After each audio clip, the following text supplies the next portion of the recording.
మీకు కళ్ళు తాగే అలవాటు ఉంటే మీరు కళ్ళును ఇష్టపడే మనుషులైతే ఇది ఖచ్చితంగా మీరు చూడాల్సిన వార్త.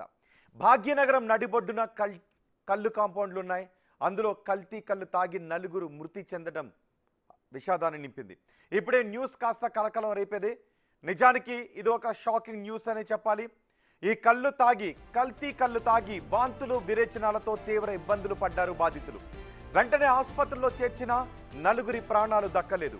మరికొంతమంది ప్రాణాలతో ఇప్పటికీ ఆసుపత్రిలో కొట్టుమిట్టాడుతూనే ఉన్నారు. ప్రభుత్వం కూడా ఈ ఘటనపై స్పందించింది. కల్తీ కళ్ళు విక్రయించినందుకు 5గురిని అరెస్ట్ చేశారు పోలీసులు. నగేష్ శ్రీనివాస్, బత్తి శ్రీనివాస్ గౌడ్, రమేష్ కుమార్ ఈ 5గురిని అరెస్ట్ చేశారు. మరో 674 లీటర్ల కల్తీ కళ్ళును పోలీసులు స్వాధీనం చేసుకున్నారు ఎక్సైజ్ అధికారులు. కల్తీ కళ్ళు వ్యవహారంలో ఆ శాంపిల్స్ను టెస్ట్ల కోసం తరలించామని చెబుతున్నారు.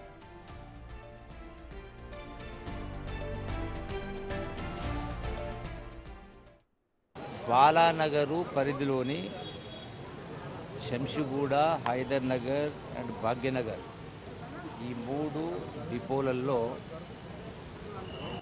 ఈ యొక్క కళ్ళు సేవించిన కారణంగా అందరికీ ఒకే రకమైనటువంటి ఆరోగ్యానికి సంబంధించినటువంటి సమస్యలు వచ్చినాయి. ఇందులో మొత్తంగా 19 మందికి వాంతులు విరోచనాలైన సందర్భంలో ఇందులో అందరినీ కూడా నిన్ననే సమాచారం రాగానే 15 అంబులెన్సులు, police department, health department, excise department ద్వారా తక్షణమే వాళ్ళందరూ తీసుకొచ్చి ఇక్కడ నిమ్స్లో అడ్మిట్ చేయడం జరిగింది. కళ్ళు కాంపౌండ్ను అధికారులు సీజ్ చేశారు. నిందితులను అదుపులోకి తీసుకున్నారు. పలు సెక్షన్ల కింద నమోదు చేసి కఠినంగా శిక్షిస్తామని చెప్తున్నారు. కానీ కల్తీ కళ్ళు అనేది కేవలం ఇప్పుడు మాత్రమే వచ్చింది కాదు.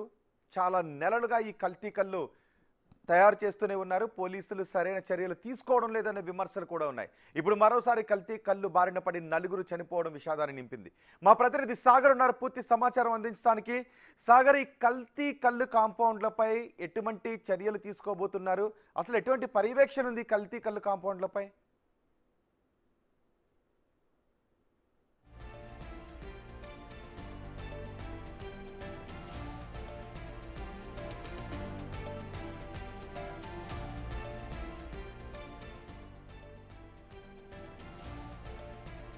కల్తీ కళ్ళు జనాల ప్రాణాలను తీస్తోంది.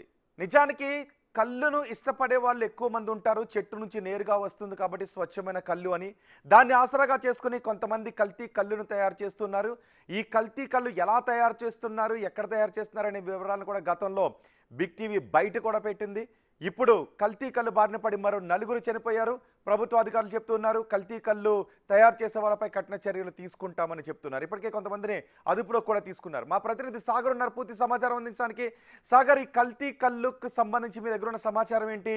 ఆసుపత్రిలో చికిత్స పొందుతున్న వాళ్ళ పరిస్థితి ఎలా ఉంది? అధికారులు ఎటువంటి చర్యలు తీసుకుంటున్నారు? అయితే కల్తీ కళ్ళకు దాదాపు 4 ఇప్పటికే బలైనట్లుగా కూడా తెలుస్తోంది. అయితే ఇందులో ఇంకా బాధితుల సంఖ్య పెరుగుతుంది. ఇప్పటికే నిమ్స్ ఆసుపత్రిలో 15 మంది చికిత్స పొందుతుండగా ఇప్పటికే మరికొంతమంది కూడా వచ్చి అడ్మిట్ అవుతున్నట్లుగా కూడా తెలుస్తుంది. ఒకే లక్షణాలతో వీరంతా అడ్మిట్ అవుతున్న నేపథ్యంలో కల్తీ కళ్ళుకే వీరంతా అనారోగ్యం గురైనట్లుగా కూడా అధికారికంగా తెలుస్తుంది. అయితే ఇప్పటికే మనం చూసాం దీనిపైన కల్తీ కళ్ళు బాలనగర్ ఎక్సైజ్ పోలీసులు కల్తీ కళ్ళు మాఫియా పైన, ఆ కళ్ళు కంపౌండ్ నిర్వాహకుల పైన కూడా కేసు నమోదు చేసుకొని దర్యాప్తు చేస్తున్నారు. సో వీరంతా కూడా వివిధ ప్రాంతాలు బాలనగర్, కుకట్పల్లి పరిసర ప్రాంతాలకు సంబంధించిన వారిగా కూడా ప్రాథమికంగా గుర్తించారు. ఇటు నిమ్స్ ఆసుపత్రిలో చికిత్స పొందుతున్న వారిని కూడా ఎక్సైజ్ శాఖ మంత్రి జూపల్లి కృష్ణారావు పరామర్శించారు. సో కల్తీ కళ్ళు వెనుక ఎవరును కూడా ఉపేక్షించేది వాళ్ళపైన కఠిన చర్యలు తీసుకుంటామని చెప్పినారు. మరోవైపు ఎక్సైజ్ పోలీసులు కూడా నగర వ్యాప్తంగా హైదరాబాద్ నగర వ్యాప్తంగా ఉన్నటువంటి కల్తీ కళ్ళు కళ్ళు కాంపౌండ్ల పైన కూడా ప్రత్యేక పర్యవేక్షణ ఉంటుంది, నిఘా ఉంటుందని కూడా చెప్పిన పరిస్థితి. ఏదైతే ఈ రోజు జరిగినటువంటి ఇష్యూలో బాలనగర్ కళ్ళు కాంపౌండ్ నిర్వహిస్తున్నటువంటి దాదాపు 5 మంది పైన కూడా పోలీసులు కేసు నమోదు చేశారు. అందులో నగేష్ గౌడ్, శ్రీనివాస్ గౌడ్, మరో టి శ్రీనివాస్ గౌడ్, కుమార్ గౌడ్, తీగల రమేష్ వీళ్ళందరిపైన కూడా కేసు నమోదు చేశారు. దాదాపు 600 లీటర్లకు పైగా కల్తీ కళ్ళను కూడా ధ్వంసం చేసిన పరిస్థితి. సో ఇప్పటికే హైదరాబాద్ నగర వ్యాప్తంగా ఉన్నటువంటి కళ్ళు కంపెనీలపైన కూడా ప్రత్యేక నిఘా ఏర్పాటు చేస్తామని చెప్పి కూడా ఇటు చెప్పారు. ప్రాణాలతో చెలగాడమాడుతున్నటువంటి ఈ కల్తీ మాఫియా పైన కూడా ప్రత్యేక దృష్టి సారిస్తామని చెప్పి కూడా మంత్రి చెప్పిన పరిస్థితి. సో ఈ రోజు జరిగినటువంటి ఘటనలో జనరల్గా ఈ ఘటన అనేది ఆదివారం జరిగినట్లుగా కూడా తెలుస్తుంది. ఆలస్యంగా వెలుగులోకి వచ్చింది. కల్తీ కళ్ళు వెనక ఎవరెవరు ఉన్నారన్న అంశాలపైన కూడా దర్యాప్తు చేస్తున్నారు. ఇటు పోలీస్ శాఖ, సాగర్, ఎక్సైజ్ అసలు శాఖ కూడా కల్తీ కళ్ళు తయారీ కేంద్రాలపై ఎటువంటి పర్యవేక్షణ ఉంది? అధికారులు అసలు ఎక్సైజ్ శాఖ అధికారులు ఏం చేస్తున్నారు? ఎక్సైజ్ పోలీసులు ఏం చేస్తున్నారు? ఖచ్చితంగా హైదరాబాద్ నగరంలో కళ్ళు కంపౌండ్లు ఏవైతే ఉన్నాయో అవన్నీ కూడా ఒక్క దగ్గర నుంచి కూడా ఈ కళ్ళు అనేది సరఫరా జరుగుతున్నట్లుగా కూడా గుర్తించారు ప్రాథమికంగా. సో మరి ఇదంతా కల్తీ ఎక్కడ జరుగుతుందన్న అంశాలపైన కూడా జనరల్గా పోలీస్ శాఖ ఎప్పటికప్పుడు, ఇటు ఎక్సైజ్ శాఖ ప్రధానంగా దీనిపైన నిఘా ఉంటుంది. సో పర్యవేక్షణ లోపం ఖచ్చితంగా కనిపిస్తుంది. ఎక్సైజ్ అధికారులు ఈ కళ్ళు కంపౌండ్ల పైన ప్రత్యేక నిఘా ఏర్పాటు చేయాల్సిన అవసరం ఉంటుంది. మంత్రి ఆదేశాల మేరకు ఇప్పటికే హైదరాబాద్ వ్యాప్తంగా ఉన్నటువంటి ఈ కళ్ళు కౌంట్ల పైన ప్రత్యేక నిఘా ఏర్పాటు చేశారు. ఈ రోజు జరిగినటువంటి ఘటనలో కూడా ప్రత్యేక దర్యాప్తు చేశామని కూడా మంత్రి చెప్పారు. రైట్ సాగర్, కల్తీ కళ్ళు కారణంగా 4 ప్రాణాలు కోల్పోయారు. కల్తీ కళ్ళు తయారీ కేంద్రాలపై ప్రత్యేక దాడులు నిర్వహిస్తామని అధికారులు చెప్తున్నారు. ఒకవేళ కల్తీ కళ్ళుకనే కాదు, కల్తీ వస్తువులు ఎక్కడ తయారవుతున్న నూనె కావచ్చు, కళ్ళు కావచ్చు, మీకు ఆ విషయాన్ని తెలిస్తే బిగ్ టీవీ నెంబర్కి ఒక్క SMS చేయండి. కల్తీ గల భర్త